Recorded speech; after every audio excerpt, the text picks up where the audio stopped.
भारत में एक जगह थी सिलहट। उसका हमारे इंडिया में बहुत बड़ा क्रेज था 1947 से पहले। 1947 के बाद वो पाकिस्तान का हिस्सा बन जाती है। सिलहट में हिंदू बाहुल्य जगह थी सिलहट, और हिंदू में सबसे ज्यादा जनसंख्या थी शेड्यूल कास्ट की। और शेड्यूल कास्ट के उस समय नेता थे जोगिंदर नाथ मंडल। वो बहुत बड़े नेता थे उस समय के। डिसाइड होना था कि सिलहट किसके हिस्सा में जाएगा, भारत के हिस्सा में रहेगा या पाकिस्तान के हिस्सा में जाएगा। वोट के द्वारा डिसाइड होना था कि वहां की जनता जिसके पक्ष में वोट ज्यादा डालेगी, सिलहट उसी के हिस्से में चले जाएगा।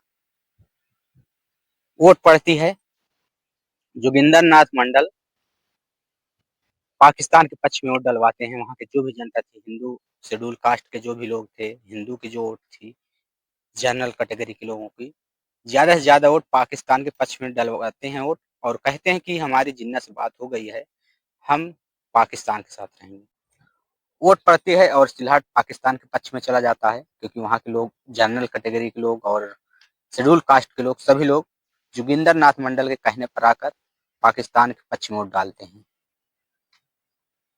1947 में प्रथम कानून मंत्री बनाए जाते हैं जोगिंदर नाथ मंडल पाकिस्तान के, और 1950 में इस्तीफा देकर भारत भाग आते हैं।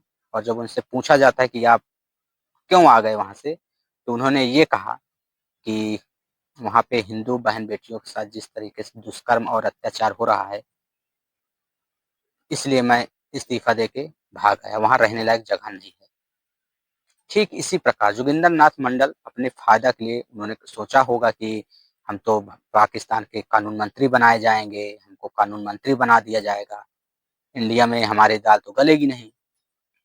तो अपने फायदे के लिए पाकिस्तान चले गए। आज वहाँ की जनता के ऊपर जिस तरीके से अत्याचार हो रहा है इस समय, सिलहट इस समय बांग्लादेश का हिस्सा है। जनता हिंदुओं के ऊपर दुष्कर्म, दिन दहाड़े माँ आग लगा देना, जला देना, हत्या कर देना, ये सब मुझे लगता।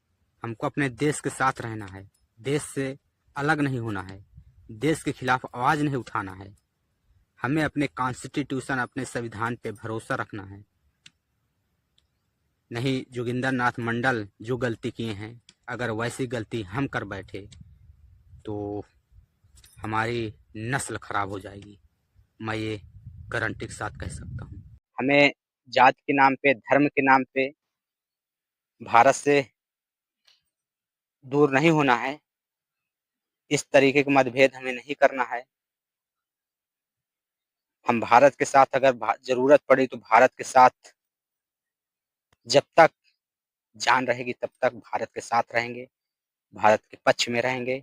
भारत हमारा देश है, भारत हमारा कर्म भूमि है, भारत हमारा जन्मभूमि है। यहाँ के साथ गद्दारी नहीं करनी चाहिए। वहाँ की जनता क्या, वहाँ की जनता तो बलि का बकरा बनी हुई है थोड़ी सी गलती में। तो हमको बलि का बकरा नहीं बनाना है, क्योंकि पालित किया जाता है हिंदुओं को। आज जो वहाँ पे हिंदू रह रहे हैं ना, उन्हीं से जाके पूछो वो किस हाल में रह रहे हैं, कैसे रह रहे हैं। काश वो इंडिया के लिए वोट किए होते तो आज इंडिया में होते। उनके साथ जो अत्याचार हो रहा है, ये अत्याचार न होता। के हिंदुओं पर जो जुल्म हुआ, मैं कंडेम किया उसको। बांग्लादेश के हिंदुओं पर कोई जुल्म नहीं होना चाहिए। बांग्लादेश के हिंदुओं को अपने मजहब पे चलना चाहिए, और हम उम्मीद करते हैं कि बांग्लादेश की सरकार वहां के हिंदुओं की हिफाजत करेगी। मगर नरेंद्र मोदी से हम पूछना चाह रही है, आपके दुम छल्ले जो ओवैसी और असदुद्दीन ओवैसी साहब मुस्लिम के बहुत बड़े लीडर हैं। मैं तो उनको धन्यवाद देता हूँ। उन्होंने संसद में जाके जिस तरीके से आवाज उठाया बांग्लादेश के हिंदुओं के लिए,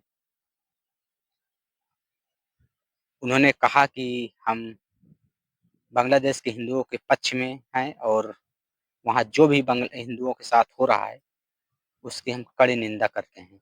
लेकिन हमारी केंद्र सरकार बांग्लादेशी भिखारियों को, उनको 120 करोड़ की पैकेज दे रही है वहाँ पे, क्योंकि वो भूखे न मरे। मैं तो कहता हूँ उनको केमिकल जो पैकेज तो दे रही है, जो यहाँ से अनाज जा रहा है उसमें केमिकल मिला दें, जैसे वो खाएँ तो साले सभी लोग मर जाएँ।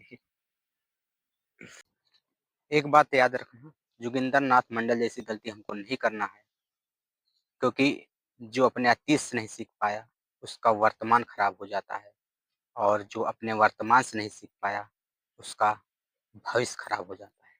आज के लिए बस इतना ही। Thank you so much. मिलते हैं अगले वीडियो में। जय हिंद, जय भारत।